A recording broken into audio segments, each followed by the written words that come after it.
Halo, ketemu lagi dengan gue, Rin, di channel YouTube ini.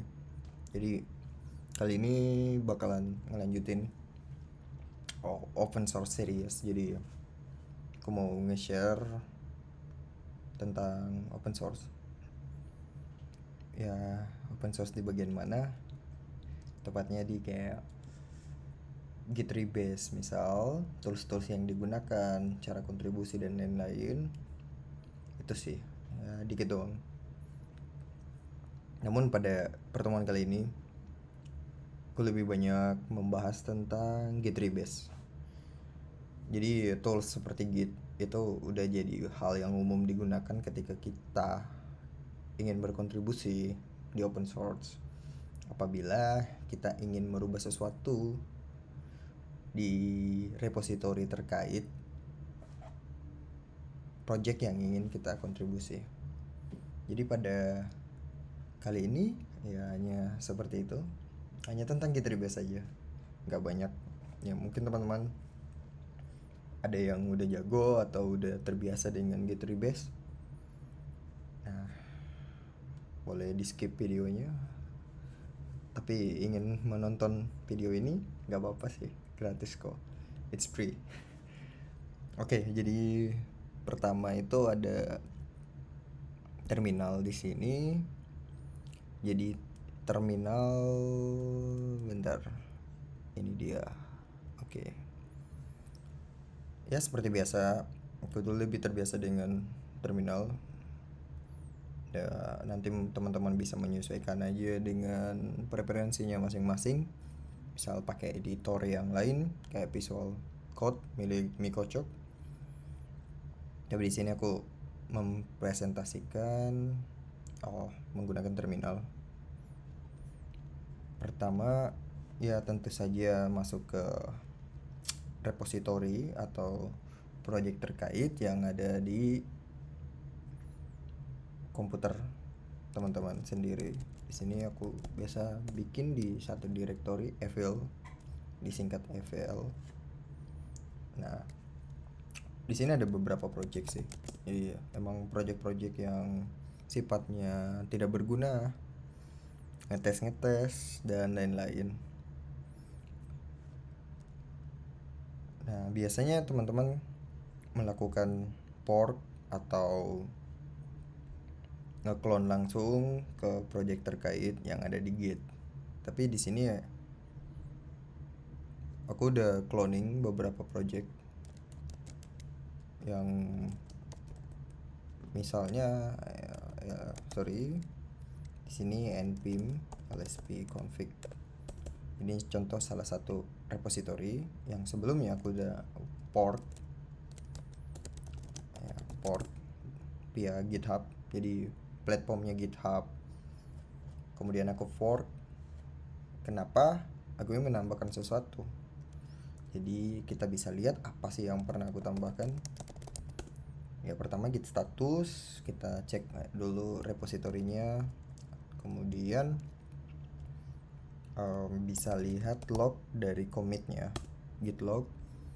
Nah di sini aku nambahin beberapa commit. Ada satu doang, nggak beberapa, cuma satu. Di sini ada author R itu Genset, emailnya R itu Genset Eiffel Factory, kapan dibikinnya itu Sabtu Januari 15. Ini jamnya, tahunnya, dan GMT time zone, zona waktu. Letaknya di mana? Ada di head, branch at reason, dan udah sinkron dengan origin at reason. Oke, kita belah satu-satu dulu.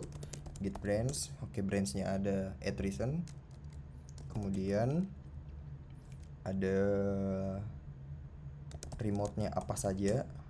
Nah, sini hal yang paling penting. Remote itu di mana repository servernya, misal atau di mana di upload perubahan-perubahan dari project ini. Nah, di sini kita bisa lihat ada dua remote. Yang pertama itu origin, dan ada app. Origin itu ada di github.com juga, jadi semuanya github.com. Yang pertama itu ri7nz, berarti di akunku. Nah ini berarti port dari sebuah repository lagi. Sebuah repository itu apa ya, di app ada npm lspconfig milik neopim. Ini berarti fork, ini aslinya. Kenapa mesti di port? Karena aku nggak ada hak atau nggak dibiarkan buat masukin perubahan ke neopim /npm -lsvconfig. Ya sesimpel itu. Jadi alasannya kenapa di port sesuatu itu karena kita nggak ada izin atau nggak ada hak buat menambahkan perubahan ke repository tersebut. Jadi nggak ada akses ya istilahnya. Nah karena nggak ada aksesnya maka kita mesti ngeport dulu. Oke, cara ngeport ya mungkin teman-teman udah terbiasa, jadi buka github.com terus klik port. Nah, umumnya ketika kita ngeport sesuatu ada perubahan di app, gimana caranya? Maka kita perlu membuat update di fork version, fork repository atau fork projectnya supaya tetap up to date, supaya tetap bahasa Indonesia up to date ya, terperbaharui lah ya. Ya terserah apa bahasa Indonesianya. Caranya itu adalah dengan nge-rebase. Cara nge-rebase adalah git rebase. Targetnya dari mana? Oke. Kita rebase app. Karena app itu adalah neopim lspconfig. Kita ngambil dari mana? Dari masternya. Oke. Nah, di situ bakalan muncul bahwa current branch kita saat ini yang namanya attrition itu sudah up to date atau sudah diperbaharui, udah sinkron dengan app master atau upstream. Apakah benar? Ya, belum tentu. Misalnya ada update lagi beberapa detik setelah kita rebase, gimana jadinya? Nah, misal kayak gitu, maka kita patch apa? Up. Ya karena namanya up, si upstreamnya. Oke, upstreamnya udah. Kemudian branch master, si up master itu udah diupdate.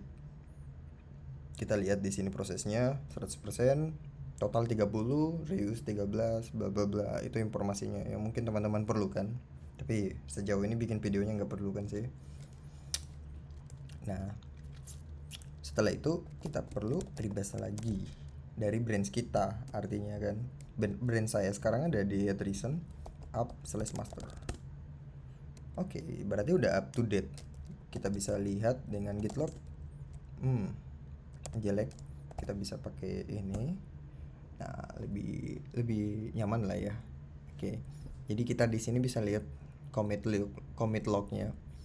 Di sini branchku yang ada sekarang ya istilahnya hit, yang paling last saja atau yang paling terakhir perubahan dari sebuah branch atau dengan nama attrition.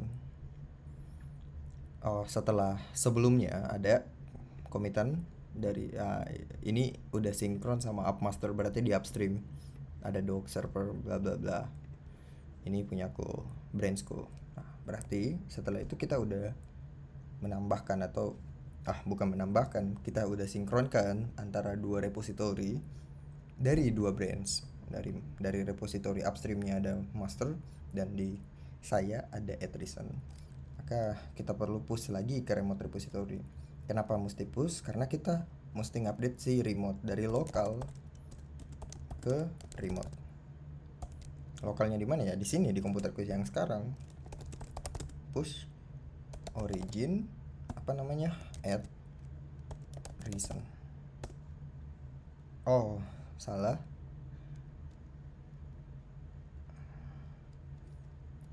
Kita bisa git push origin add recent.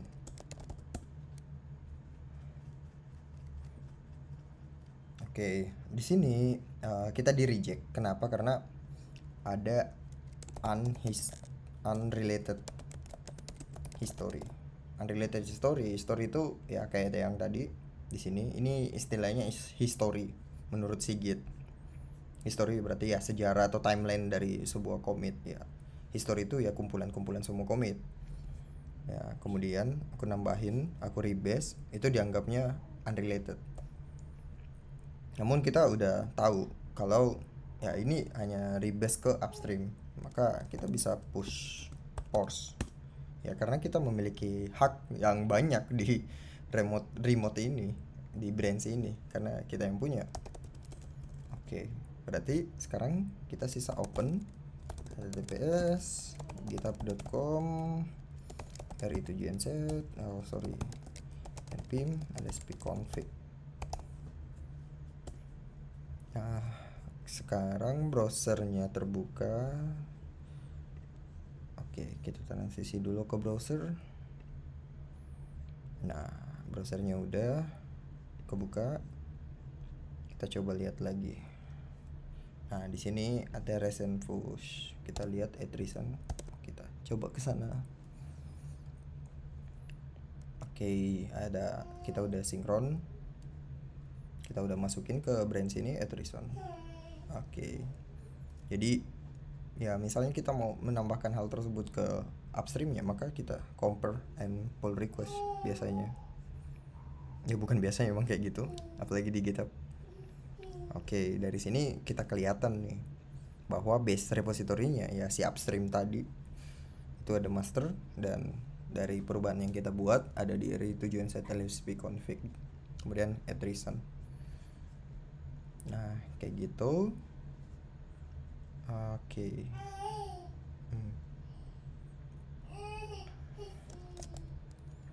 Misal kita di sini,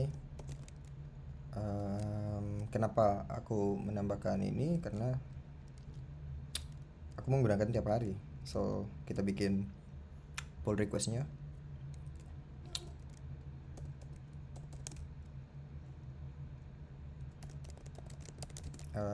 Recent language server.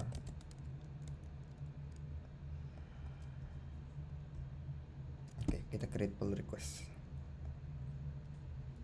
Oke, udah jadi. Kita udah ya bikin PR-nya. Nah, oke, itu contohnya. Oke, apalagi ya misalnya di sini ada, jadi kita masih bahas tentang rebase lagi. Misalnya apalagi ya,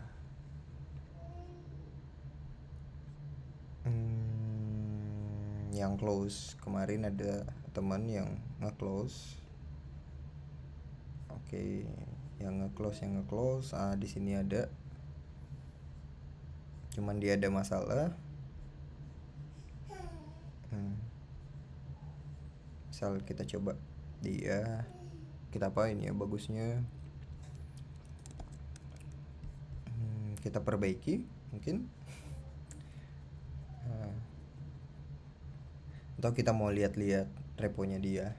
Oke, berarti create chakra git status, kita cek, biasakan cek dulu.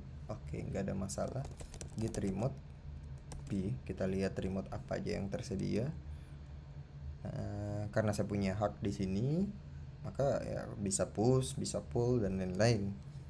Nah, tapi kalau di sini block number, simple icons, udah di delete ternyata, berarti kita nggak bisa lagi ngecek upstream dan lain-lain, kayak gagal. Oke, kita cari apa ya, repo-repo yang lain-lain aja.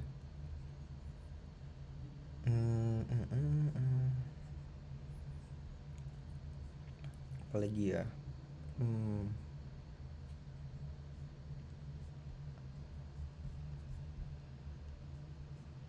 git rebase. Kayaknya gak perlu deh, sekian aja dulu ya. untuk rebase-nya. Kalau ada pertanyaan mungkin bisa tanya di kolom komentarnya. Oke. Biasanya tapi ada notes lagi, biasanya kalau kita nge-rebase biasanya ketemu commit yang konflik dengan perubahan yang kita lakukan. Ya, maka hal yang biasa kita lakukan adalah nge-resolve konflik tersebut. Nah, nge-resolve konflik tersebut ya secara manual ya, kita perlu mengedit file yang konfliknya apa.